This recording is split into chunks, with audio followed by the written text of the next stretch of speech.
A Rádio USP apresenta USP Analisa. Meia hora analisando assuntos atuais que envolvem a vida do cidadão e da universidade, sempre com um convidado especial. USP Analisa.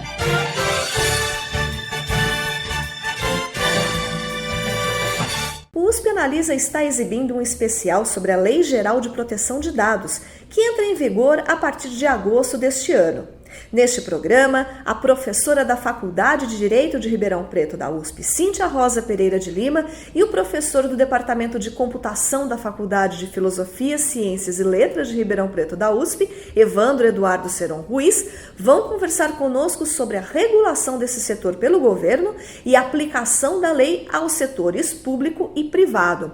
Professores, sejam bem-vindos novamente à USP Analisa. Muito obrigada, Thaís, agradeço e cumprimento todos os nossos espectadores. Muito obrigado, Thaís, pelo convite, agradeço o IEA, ótimo, obrigado. Professores, eu queria começar esse segundo programa, a gente falando um pouquinho a respeito de como que vai funcionar a regulação, dessa lei. Quer dizer, vai ter algum órgão do governo para verificar a aplicação dessa lei, para regular o setor? Como que vai funcionar isso? Esse foi um dos pontos mais debatidos por ocasião da aprovação do projeto de lei na Lei Geral de Proteção de Dados Pessoais. Ter ou não um órgão para fiscalizar. E adotando esse órgão, qual seria o modelo regulatório? Uma agência, um órgão da administração pública direta. Então, essa questão, ela envolve também um problema financeiro, orçamentário. Porque num ambiente de crise política, crise institucional e financeira que o país enfrenta, criar mais órgão, criar mais despesa, então esse foi também um entrave. Mas o que a gente pode constatar, e essa foi especificamente a minha colaboração na Câmara dos Deputados, sem um órgão independente, o enforcement da lei fica totalmente comprometido, ou seja, a efetividade da lei fica totalmente comprometida. E aqui eu cito um exemplo. O Marco Civil da Internet prevê uma multa de 10%. Então, se uma empresa violar algum dispositivo do Marco Civil da Internet, essa empresa ela pode ser multada em até 10% do seu faturamento. A Lei Geral de Proteção de Dados fala em multa de 2%, então a multa é muito menor. E eu nunca vi, o Judiciário nunca vi uma aplicação dessa multa de 10% com base no Marco Civil da Internet. Justamente porque não tem um órgão fiscalizador para que possa constatar essas práticas abusivas das empresas que eventualmente violem os direitos estabelecidos no Marco Civil da Internet. Isso já foi comprovado pela experiência europeia. Se não tiver um órgão independente responsável por fiscalizar e a própria regulamentação da lei, porque uma lei geral de proteção de dados, hoje na sociedade informacional, tecnológica, ela não pode ser muito fechada, ela tem que ser principiológica, porque outras tecnologias virão, outras formas de tratamento de dados virão e ela tem que está adequada. Por exemplo, a pseudonimização ou anonimização, como a lei aqui estabelece, a lei brasileira, a anonimização. Então, quais esses procedimentos de anonimização? A lei não estabelece, porque precisa de um parecer técnico, multidisciplinar. Então, assim, essa necessidade de um órgão para regulamentar é justamente para comatar essas lacunas que são propositalmente estabelecidas, dada a evolução dos conceitos em torno de tratamento de dados. Vocês mencionaram a anonimização, pseudonimização, só para o pessoal de casa entender o que seria isso. Então, Thaís, aqui no Brasil a lei especifica com clareza o que é a anonimização dos dados. A anonimização dos dados é tornar os dados não impossíveis de serem desanonimizados, mas tornar os dados difíceis de você reidentificar a pessoa, Porque se a gente tornasse eles impossíveis de reidentificar, não teria utilidade os dados, E então através de meios razoáveis, a gente não conseguir reidentificar a pessoa. A questão da pseudo-anonimização é um detalhe que É citado isso na lei, mas eu não entendo como uma possibilidade de uso prático, a pseudonimização, que já é utilizada na Europa. A pseudonimização seria, por exemplo, a gente dizer que o CPF da pessoa, a gente pode substituir o CPF por uma outra chave parecida, que só a gente tem, um outro número parecido, que só a gente tem. Então a gente pegaria todos os CPFs das pessoas, faria uma operação matemática, por exemplo, multiplica por 2, divide por 9, criaria um número que a gente conhece, a gente na empresa conhece e sabe, e aquele número seria o identificador da pessoa.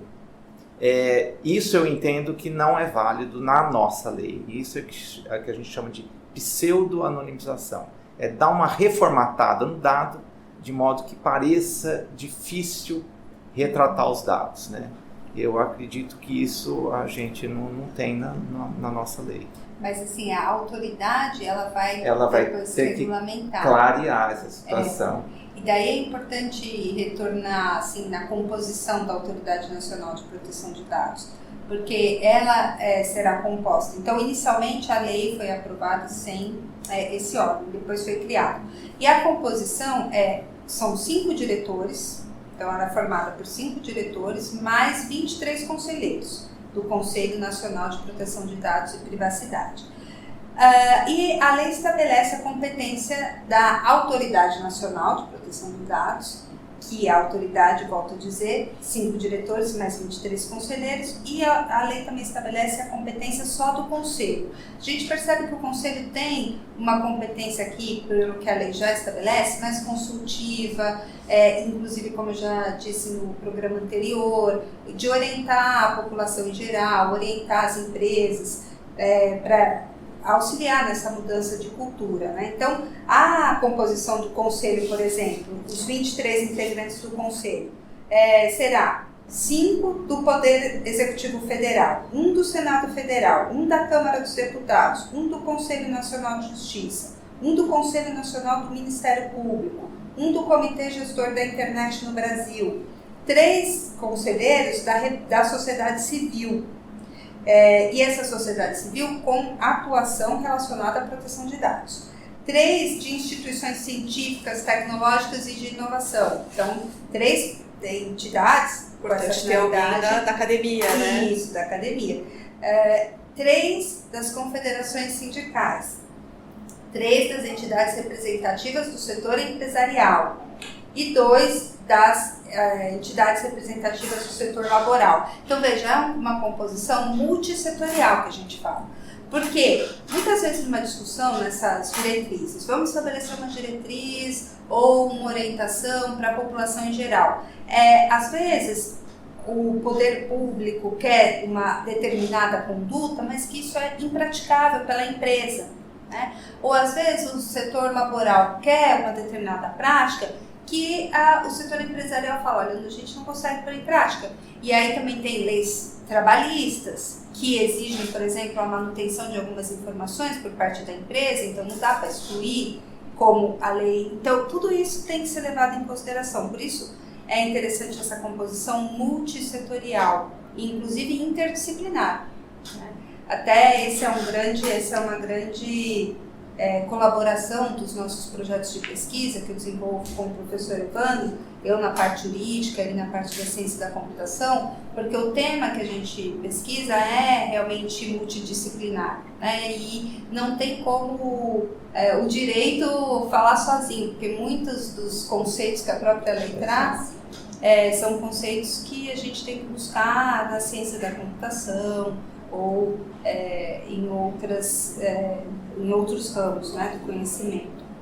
Antes da gente falar da pesquisa de vocês, que eu quero abordar mais para o finalzinho do nosso programa, só para o pessoal de casa entender, em relação às empresas, né, que tipos e tamanhos de empresas vão precisar ficar mais atentos a essa legislação? É uma ótima pergunta essa. Eu, assim, respondendo logo de pronto, eu não vejo que a gente vá, assim, ter uma distinção muito grande da pequena ou da grande empresa, porque às vezes a pequena empresa manipula um conjunto de dados muito grande E a grande empresa, obviamente, já tem um conjunto de dados, pode ter um conjunto de dados equivalente, né? Mas o que eu acho importante colocar aqui é a prática da LGPD, que ela não necessariamente ocorre, por exemplo, como a gente está tratando aqui, ou na esfera jurídica, na esfera do direito, ou na esfera da tecnologia da informação, da computação.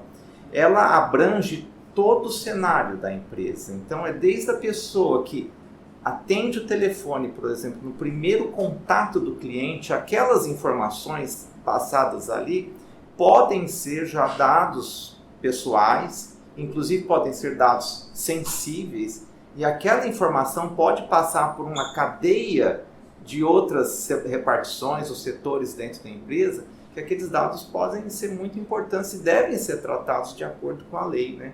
Então, toda empresa vai ter que se preocupar em todos os segmentos de como esses dados são tratados. E o que as empresas fazem hoje em dia, estão fazendo, é o tal do mapeamento de dados. Então, a cada setor, pensando quais são os dados que você, colaborador da empresa, extrai e você acha que são dados pessoais. E o que eu entendo, porque a gente vai ter a figura do operador e do controlador de dados, né? São duas pessoas da empresa, né? Essas pessoas que são as responsáveis pelos dados pessoais. E essas pessoas vão ter que ir a todos os setores da empresa, ora perguntando o que a pessoa entende como dado pessoal, como dado sensível, e eventualmente até explicando o conceito da lei para aquela pessoa que trabalha na empresa, para poder ter uma cadeia de acesso a esses dados que ela não seja assim pega pela lei, né? No jargão mais comum, né? Então isso vai modificar o tratamento total de dados que a gente às vezes acha sensível e às vezes acha que não é, mas pode ser um dado sensível dentro da empresa, né? Então vai mudar a concepção. Hoje as empresas estão num outro nível já. Algumas empresas já têm uma concepção que a gente chama privacy by design ou privacy by default. É a privacidade a partir do desenho metodológico da empresa. Então a gente já começa a tratar os dados do princípio da aquisição dos dados. Qual que é a metodologia que a gente vai empregar nesses dados para que a cadeia toda por onde esses dados passam ela responda à lei de privacidade sem que a gente seja questionado, né? Então é um desenho assim padrão, um desenho integral de toda a cadeia de produção, de uso dos dados, em que a empresa não vai ser maculada ou não vai ser inquirida pela lei nesse sentido. E aí é interessante trabalhar com os funcionários da empresa e investir em capacitação, porque realmente é um risco que essas empresas estão expostas. Então, os profissionais eles têm que estar preparados para lidar com essa nova dinâmica que a lei traz. E essas mudanças a gente vai sentir até no próprio setor público, né? Porque a gente também trabalha com um grande volume de dados do cidadão, na verdade. Muitos dados, né? E a gente precisa considerar que a lei ela é bem abrangente, Thaís. Ela não fala só dos dados que a gente vai adquirir agora, a partir desse ano, em agosto. Ela diz também que ela afeta os dados que a gente já adquiriu, né? Então, todo aquele acervo de dados, por exemplo, que a gente tem dos nossos estudantes aqui na USP, na própria universidade, né? Os dados, né, de endereço, telefone, o histórico escolar, né? São dados importantes, são dados que marcam a vida acadêmica e profissional da pessoa desde o início, né? E esses dados também estão sujeitos à lei. Inclusive, diversas universidades europeias tiveram que adequar as suas práticas ao que o Regulamento Geral Europeu estabelece, mesmo na época da diretiva.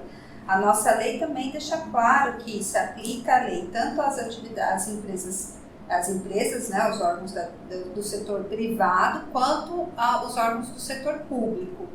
E essa lei ela tem algumas nuances, né? Por exemplo, multa. Obviamente que não tem, eu vejo difícil, né, aplicar a multa se a gente interpretar literalmente o artigo da lei que fala 2% do faturamento, mas a autoridade nacional pode estabelecer uma outra forma de multa, porque ela pode encaminhar um projeto de lei para o Congresso e aí para o órgão público estabelecer uma forma de multa. Então, mas que a gente tem certeza que esses órgãos estarão sujeitos à lei, sim. E até é uma boa prática, né? O órgão público já sair dando um modelo, né, de aplicação da lei. Isso seria bem saudável para a sociedade brasileira. E daí implica também capacitação dos funcionários, preparo e da metodologia da coleta, desde a coleta até a utilização e armazenamento desses dados. Agora eu queria falar um pouquinho do projeto de vocês, né? Vocês tiveram 2 projetos aprovados no programa Ano Sabático aqui do Instituto de Estudos Avançados, que vão abordar exatamente essa questão de proteção de dados. Como que vai funcionar esse trabalho de vocês? Então, Thaís, a gente tem assim 2 frentes que parecem ser distintas, mas elas têm o mesmo objetivo, né? Como a professora já comentou, né? O direito e a ciência da computação. O direito e a ciência da computação, que parecem bem distintas a priori, mas elas têm esse objetivo único, que é trazer às claras essas regras, essas práticas novas, deixar mais assim explícito como podem ser esses novos mecanismos de atuação das pessoas junto às empresas, as empresas junto às pessoas no tratamento de dados. Esse é o grande objetivo, né? E obviamente contribuir cientificamente para o avanço, né, de como a gente, como sociedade, deve pensar no tratamento de dados pessoais. Então, a professora Cíntia, obviamente, vai atuar mais no arcabouço legal e eu, obviamente, mais nesse arcabouço técnico, né? Então, hoje, falando do arcabouço técnico, as empresas, eu já tive alguns questionamentos através do Congresso e via e-mail, né? Eu estou implementando tal técnica de diferenciabilidade privacial, assim, assado, e será que eu posso continuar nesse sentido, ou de pseudonimização, ou de não sei o quê? Então, e aí a gente dá uma ajuda, né, por e-mail. Eu tenho o objetivo de tornar isso aí um pouco mais prático para quem for sentar na autoridade nacional e tentar colocar como está o panorama na Europa em relação a essas técnicas e metodologias e ver o que é aplicável aqui na nossa realidade, né, brasileira, que é um pouquinho diferente da Europa, né, que já faz isso há um bom tempo. E é necessário reforçar esse aspecto que a professora Cíntia falou, que as empresas aqui terão assim entrarão num novo patamar quando a gente tiver efetivamente aplicado essa lei, porque o trânsito de dados pessoais com a Europa, estando os dois estabelecidos que eles têm um nível compatível de conformidade com ambas as leis, vai facilitar enormemente o trânsito de mercadoria, de bens, de valores, ou seja, vai ampliar poderá ampliar o nosso comércio com outros países, né?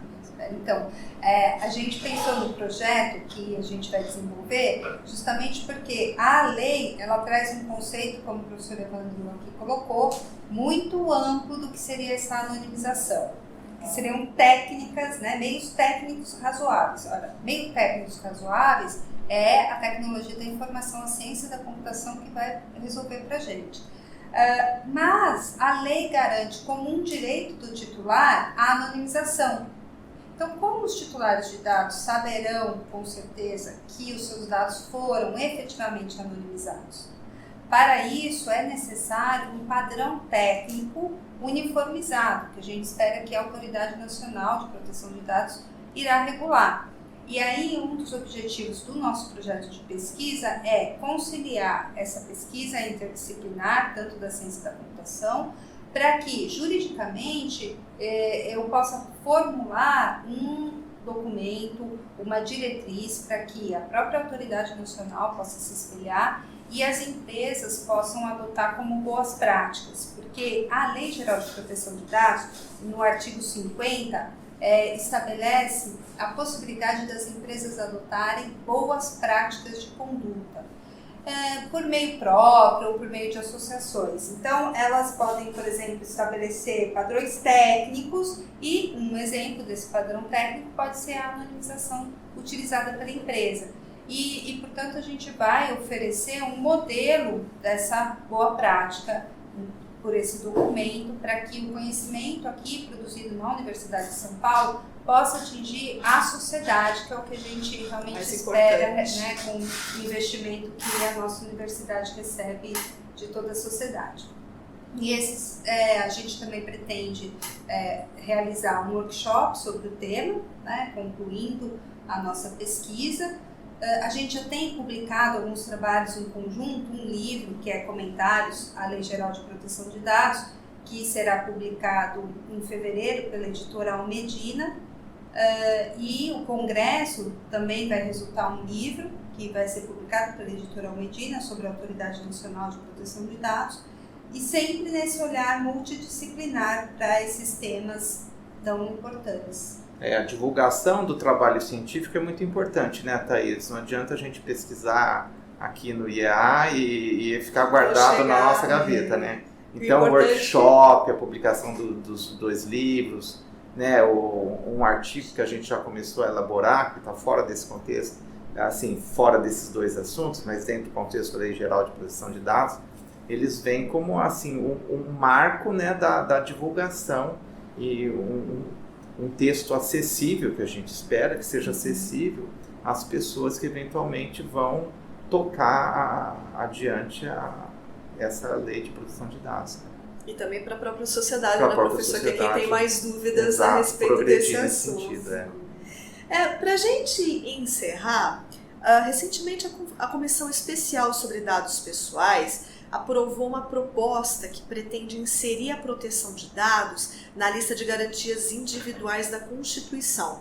Vocês acreditam que essa proposta é de fato necessária? Ou a própria Lei Geral de Proteção de Dados já bastaria para trazer segurança às informações dos cidadãos? É fantástica essa colocação, porque a proteção de dados pessoais é considerada em diplomas internacionais como um direito humano. Então, ela é considerada um direito humano. E decorre da Constituição brasileira da dignidade da pessoa humana. Então, implicitamente, a gente já sustenta a constitucionalização do direito à proteção de dados pessoais. Mas eu acho que é adequado, eu acho que é positiva a explicitação desse direito como um direito de garantia fundamental. E até porque o Brasil iria estar mais alinhado a esses diplomas internacionais que já consideram, e outros países aqui também na América Latina, como o Uruguai, que eu coloquei, já consideram um direito de garantia fundamental. Então, o direito humano é certeza que esse é um direito. Agora, esse projeto de lei, ele também estabelece, que é o projeto de lei 17 de 2019, estabelece a competência exclusiva da União. Esse é um outro ponto do projeto, porque veja, se proteção de dados não é da competência exclusiva da União, em tese, cada estado poderia ter uma lei estadual de proteção de dados. E isso eu já não vejo com bons olhos, porque se a gente agora está nessa corrida contra o tempo para buscar entender o que a lei traz, imagina se a gente tiver que analisar isso em cada estado. E até porque, hoje em dia, como eu disse, a circulação transfronteiriça é entre países, né? O que dirá entre estados. Então, o ideal seria, a gente busca tanto uma uniformização das leis, quando a gente trata desse contexto global, então eu acho que não seria realmente favorável uma lei por estado. Nesse ponto, é uma contribuição a mais que o projeto de lei traz, quando estabelece a competência privativa da União. Mesmo se não for aprovado esse projeto, eu, por exemplo, acho que é competência privativa da União, porque proteção de dados pessoais é um direito de personalidade, então está dentro de direito civil, e a Constituição Federal fala que compete privativamente à União legislar sobre direito civil. Mas eu acho que, vindo uma lei que pacifica essa questão, evita a judicialização desse tema e alguns anos para que o STF, por exemplo, venha resolver se é um direito e garantia fundamental ou não, se é competência exclusiva da União ou não, como já aconteceu na questão de planos de saúde. Já chegou a ser questionado se cada estado isso é uma lei, e o STF depois disso decidiu que não, que como está relacionado ao direito civil é competência exclusiva da União. Então, para evitar essa judicialização, eu acho que é positivo o projeto de lei já alterar a Constituição classificando esses dois temas. Bom, infelizmente o nosso tempo chegou ao final. Gostaria de agradecer mais uma vez a participação aqui com a gente nessa semana da professora da Faculdade de Direito de Ribeirão Preto da USP, Cíntia Rosa Pereira de Lima, e do professor do Departamento de Computação da Faculdade de Filosofia, Ciências e Letras de Ribeirão Preto da USP, Evandro Eduardo Seron Ruiz.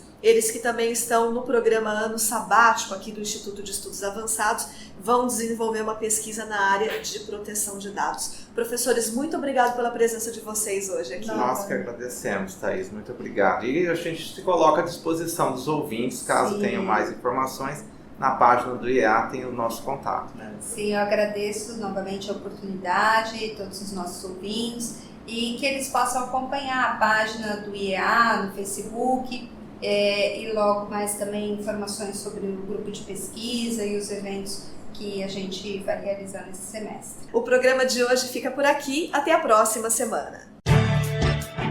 Você ouviu USP Analisa, um programa da Rádio USP Ribeirão em parceria com o IEA, Instituto de Estudos Avançados, Polo Ribeirão Preto. Produção do Serviço de Comunicação Social da USP e do IEA. Coordenação, Rosimeire Talamone. Apresentação, Thaís Cardoso.